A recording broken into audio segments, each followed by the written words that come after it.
Good afternoon, everyone. My name is Jill Sheehan, and I am the founder and managing partner of Empire Charter Consultants, a national charter school services group.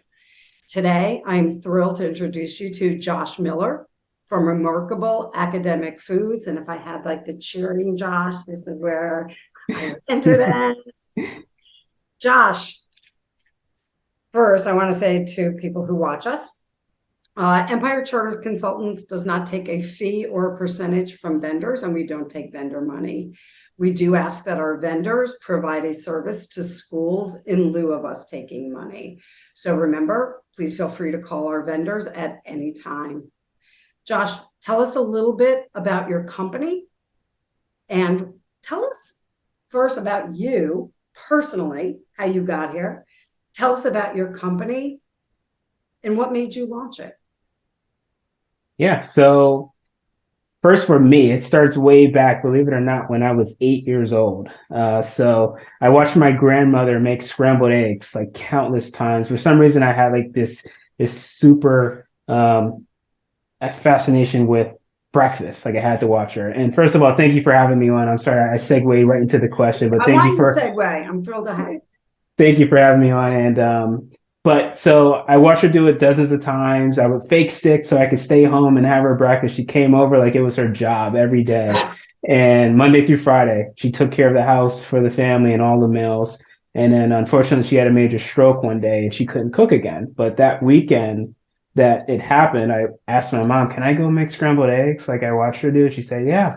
Went in, I started making it, got the cast iron skillet out, I'm making it cooking. She comes in to check on me, and I look up at her. I want to be a chef, and it never changed. My heart was set on this industry from that moment on. That's So, so beautiful. Sad, but beautiful. You yeah, remember exactly when it was. How were the eggs? they were good. They were just like grandma made them. And so, I mean, that's where it took off, and I stuck with that mission through all through the years. My family thought, oh, first it was a lawyer, then it was a doctor, then it was a cop. It will change, and it never changed. And so, getting into my industry, I got lucky. I didn't have to pick and choose. Like I knew right out of high school. I graduated high school. 2 weeks later, I was in culinary school in a different state full time. And I was doing that, and at first I thought I was going to be in high end restaurants. I was hooked on that, and I was in a really good one in Pittsburgh.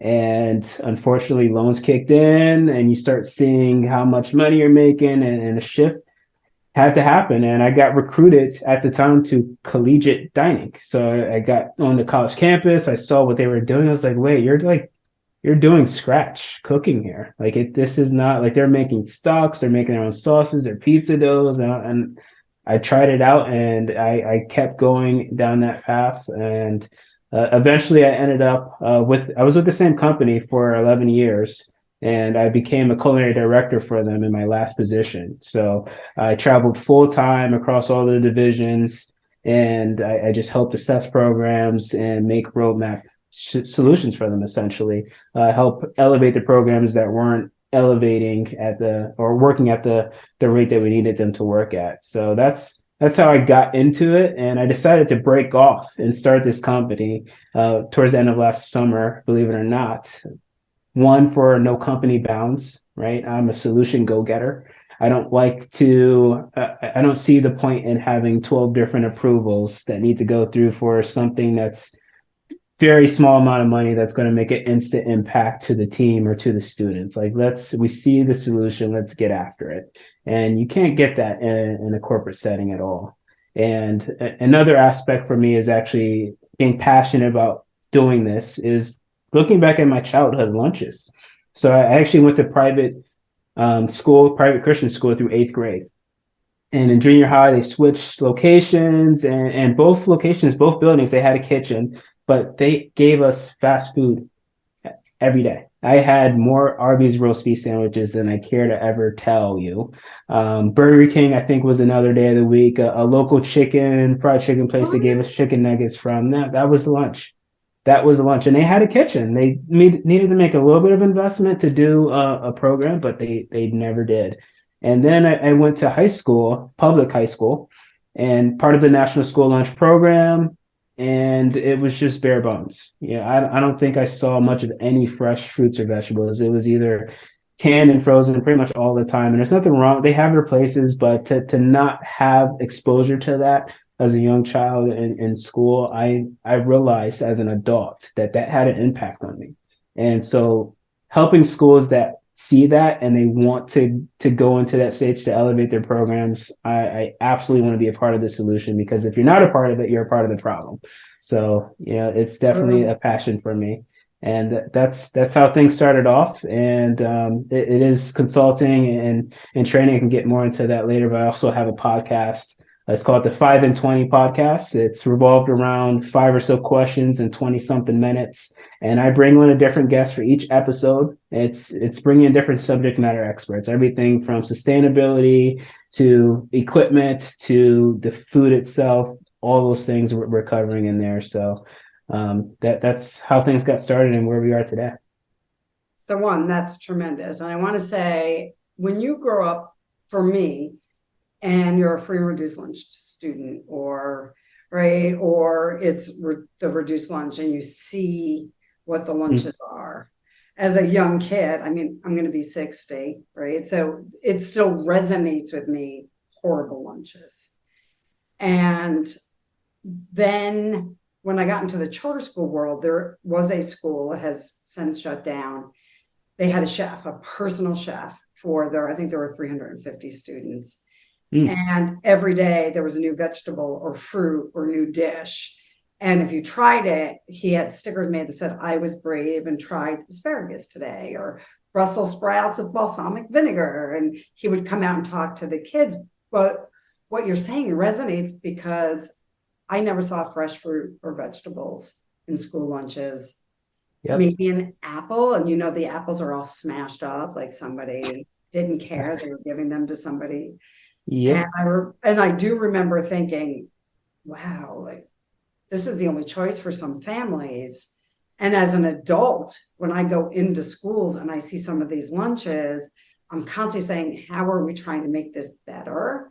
And the answer is, we give kids more snacks during the day, but the snacks are not like diced apples or fruit, or sometimes they're fruit cups, but mostly they're crackers and sugary food, but the kids are also used to it. Yeah, exactly. I think it's an important conversation. More and more frequently, we are hearing from schools to talk about their lunch programs. And right, they're like, we get it from the district. It's fine. But it's really not fine, right? Yeah. These are not fine things. Yeah. So talk to me about how you believe your company can help charter schools, not just in New York State. We work in lots of states. Our focus is always New York State because we are New Yorkers. Tell us how you would like to help charter schools. Yeah, so there's a few different ways to help, and going back to what you were just saying, students, they know good food. The palates have been changing, not only for the adults but even for the students. They're watching the cooking shows too, and the parents are bringing in different flavors into the home now more and more, and they know good food from not so good. So. But in terms of how I can help, there's a few different ways. Obviously, you have the traditional consulting pathway.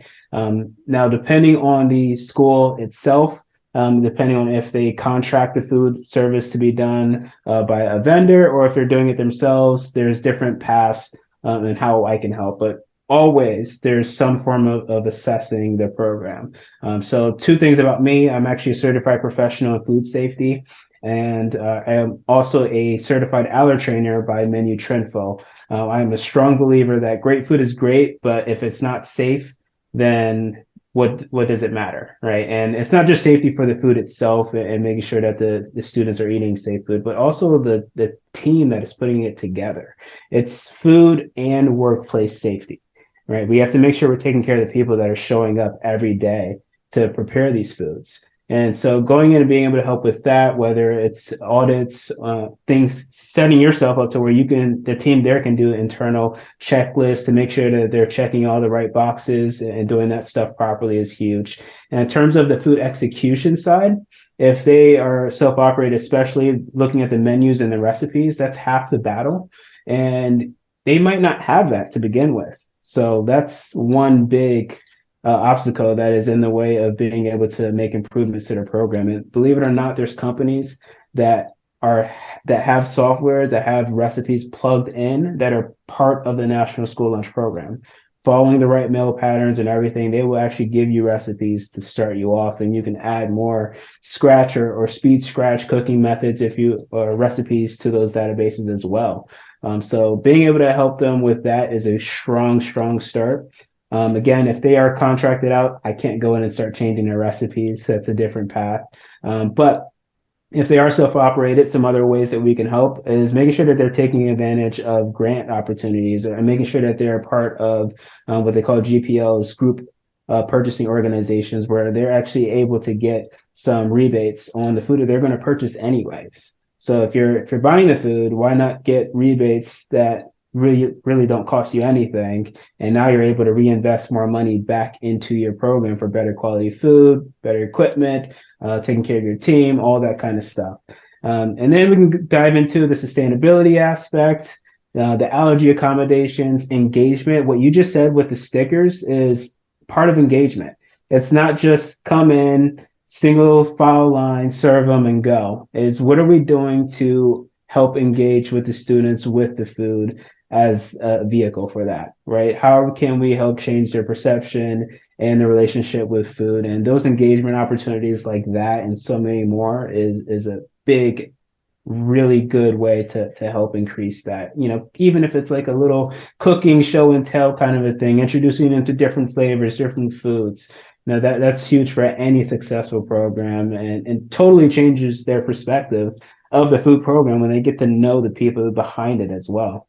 So that's definitely some of the ways. And then if you're contracted, there's the equipment and the design aspect of things. Right. So you have equipment. If you don't know food service equipment, it's a different language. Just like I don't know academics, I'm not going to go into a school and try to tell them how to teach, but I do know food service equipment well. And let's look at what the state of it is today. And let's put out a plan, whether it's 5 years, whether it's 3 years, whatever it is. Let's really get the pulse of what it is today, making sure that preventative maintenance is happening and making sure that we can apply for some of those equipment grants. It segues naturally into that because now we know what we're applying for with the grants. We have a plan of action of this is why we need this piece of equipment to help expand our menu offerings, to help, replace a piece of equipment that we're dumping a lot of money into, and making sure that it's the right powerful piece of equipment, not too powerful, not weak enough to where you're watching water boil because Right. they make equipment for all different sizes of operations, and I can help them get a pulse on that.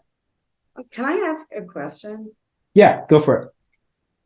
Is there a way to change the mindset of schools, these charter schools, who say it's easier for us to just get the lunches from the district rather than them maybe considering taking that money and finding a vendor that might be able to provide the foods that we really want the students to have and not lunches that we're unhappy with?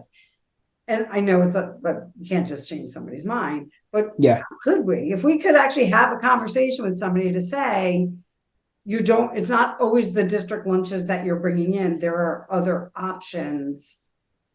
Can you help talk that through with schools? Yeah, and it's not for everyone. You definitely have to want to be willing to get some skin in the game to go that route. But the benefit is traditionally your program is going to outshine the programs when you're self-operated and you're owning that food program yourself. Those when you're using when you're using the school district mills and when you're using an outside vendor, they are built for efficiency, and that's really towards the top of their mind, not as much on the quality aspect of the program because they have to do it for all operations, right? Each school, each kitchen is different, and there's going to be different strengths within each building and with each school system. So let's start by having the conversation of looking at those spaces and what kind of management structures they're going to take to make the program run just like you just said. So it's definitely something that is worth the conversation. of at least just saying, hey, if we went this route, what would it take? And helping them open up those possibilities to them. I'm not going to sit up here and say, all right, let's start the clock. You want to have a conversation with me? This is how much it's going to cost. Let's reach out. Absolutely. Let's have those conversations. Let's talk through those tough questions. Because there's no one size fits all and there's no one roadmap to getting there, but it is absolutely possible. And the benefits far outweigh, in my opinion, the risk of not doing it. I think so too. You always hear when students love their school lunches. That's how I know when a school has their actual own cafeteria, because there's something, and it's normal, by the way, it's normally something like they made Rice Krispie treats, right? But the lunch is still standard. It's like a very, very basic lunch. I think it is time for schools to really look at their food programs and their offerings. I would tell you, every school I've been in, probably in the last 18 months, there have been some concerns about the school lunches. Yeah. And I mean, like, kids who are entitled for free and reduced lunch don't get it because the lunch is so bad. And that's really, how are we helping students? Yeah, and that's half the battle. I mean, really, so there are other consultants, there are organizations where they'll come in and they'll work with the team very hands-on, side by side, and help them out. I am more of a long-term, let's try to get you the right solutions. And I'll stick with you more long-term. I don't want to come in and in 3 months I'm out and leave it up to you, because what happens? There's turnover, there's a game of telephone, things get lost in translation, and all of a sudden your program is back to zero. So really helping them become independent and having the right solutions is one thing I'm a proponent on. One aspect that I can help with if they are owning their food service is with training. I actually partner with a food service tech company. Believe it or not, I never thought I would have said this in my lifetime, but there is a company, and they actually started at the time in senior living, and they've made it to where training videos are easily accessible for the food service workforce. And so it's everything from how to dice an onion to how to take care of your piece of equipment. Right. So again, giving them the solutions, and it's a very cost-effective, innovative way to add that to your program. So I'm all about setting them up for success to be self-sufficient, because that's what I did in my culinary director role. I went from account to account, flights to driving all over the place, and it was very, very heavily dependent on me. And what happened when I drove away, right? Things went quickly right back downhill because the systems weren't being put in place to really set them up for success. It's such an important conversation. Yeah. So how can your company change how schools provide service for their students? Because ultimately we are about, how does this benefit students? Yeah. Talk to us a little bit about that. Yeah. So, well, let's start with the fact that some don't even have a kitchen. So that is one thing that we can look into. There's a company that they own this part of this innovation, if you may, of being able to provide kitchens. They're building them. It can be in a shipping container, or they actually build modular units, and it can be right next to your building. It can actually be connected to the building if you wanted to for a permanent solution. And they have tons of flexible options in terms of being able to expand or add a kitchen to a building. And that to me is a complete game changer, because that's half the battle, I feel like, especially if you don't have the right kitchen, or if you don't have any at all. And it doesn't have to be, we're going to double the footprint of the building. Let's say that you have the space for prepping, but you don't have the space for the equipment, right? So just getting a cooking module in itself is probably going to be a lot more efficient than trying to add cooking equipment to an existing space, especially when you talk ventilation and going through different levels to get to the roof. Like, that gets very, very expensive quickly. And people usually, as soon as they see that number, they're like, no, just for one aspect of a kitchen, we can't do that. So, looking into that option is definitely one, and they can even set it up to where it's covered spaces between the cooking or prep module in the building, right? So when they're carting ingredients or prepared foods back and forth, they're not exposed to the rain and the snow, right? So The very innovative solution that they have there. So that it's definitely worth a conversation with that. Outside of that, I mean, I've worked in colleges, and the cool thing that I've seen over the years, because the company I work for, they also did some K-12. And what's interesting is seeing how college dining operates and seeing the way that they change, because they probably change the fastest out of all the other segments of the industry. They have to keep the students engaged during that those prime years where food is such an important aspect to what deciding which school to go to, that they're constantly changing their food program every couple of years. They're doing something significant, if not every year. And slowly but surely things trickle down into K-12 space as well. Those same exact trends. So being able to see how far ahead they are and seeing how those can be implemented into the K-12 space, I think is going to help charter schools tremendously, because it's not just I've seen the average Joe and I'm going to come in and make you an average Joe. It's no, I've seen the top of the top tiers, and I can help you if it's getting there or if it's getting halfway there, whatever it is. I can help them, because I bring that perspective to the game for sure. And then lastly but not least, it's helping them with a roadmap. So we talked about those different things that I can do. I don't believe I'm a silver bullet for any one program. I'm one person, and I'm huge on collaboration with other organizations and other individuals. So if it's just as simple as giving a roadmap, a strategic plan, this is what you want your program to be in a few years. Let's talk about that. Let's look at what it is today, and let's talk about what it's going to take to get there. That's something I'm absolutely open to having a conversation about as well, because at the same time, doing those things, those one-offs is great, but what's the end goal? Why are we doing this one thing and the other and the other? What are we really trying to achieve at the end? I would say as schools audit themselves all the time, they rarely, except for financially, audit their food program. They never ask parents, are you happy with the school lunches? Because everybody knows what the answer is going to be. The answer is no. And it's disappointing when little kids hand you their lunch and they're like, yeah, no, thanks. I'm going to wait till snack time. Yeah. So Josh, tell us where we can find you on Facebook, LinkedIn, and a little bit about your podcast. Yeah, so you can find my company, Remarkable Academic Foods. The website is rsfoodsolutions.com, the letter R, foodsolutions.com with an S at the end. And you can find me on LinkedIn. If you just type in Joshua Miller, and I make it really easy because there's tons of Joshua Millers out there, believe it or not. So if you type in Joshua Miller and then CP -FS. If you start typing that in, my name will immediately pop up. That's for Certified Professional Food Safety. So I have those credentials at the end of my name to make it really easy to find me there.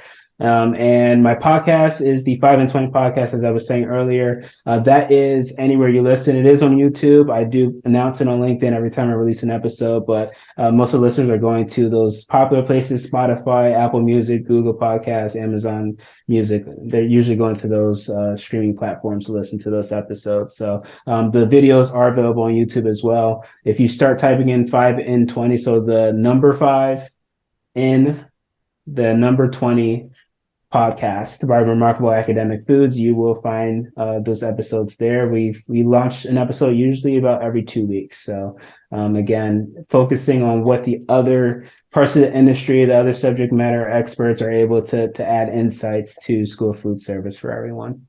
And are you on Facebook? I'm not on Facebook. I've never had one. I created an account like 20 years ago, and I logged in once, never back in again. Facebook and Twitter, but this will be posted on Twitter, Facebook, and LinkedIn. Awesome. Josh, I want to tell you a funny story. My son went to the college you used to work in and would come home at the end of the week starving. This was long before you were there. My son's 40 or will be 40. Yeah. So he hated the food so much that they would walk to the Italian store on Route 9 and they would all get order pizza, but we had to pay for the food package because he lived on campus.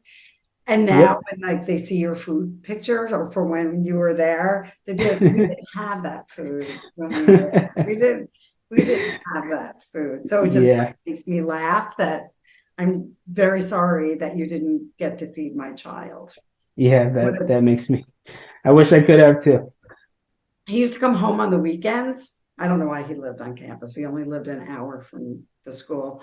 And load up his car with all of our leftovers to bring them back to put in his Oh refrigerator. my goodness. Yeah, so I wish you were around sooner. Yeah, you're double paying for food at that point. So when we post this, everyone, we will post the links to his podcast, to his LinkedIn page. We hope you follow. We hope you call. We'll put Josh's contact information. But Josh, thank you so much for speaking with me today. I know I did it last moment, but everybody keeps complaining about food, and now let's give them a solution. So I'm thank you. always happy to talk. Thank you again for having me, and feel free to reach out anyone if you ever want to start a conversation. Thanks so much.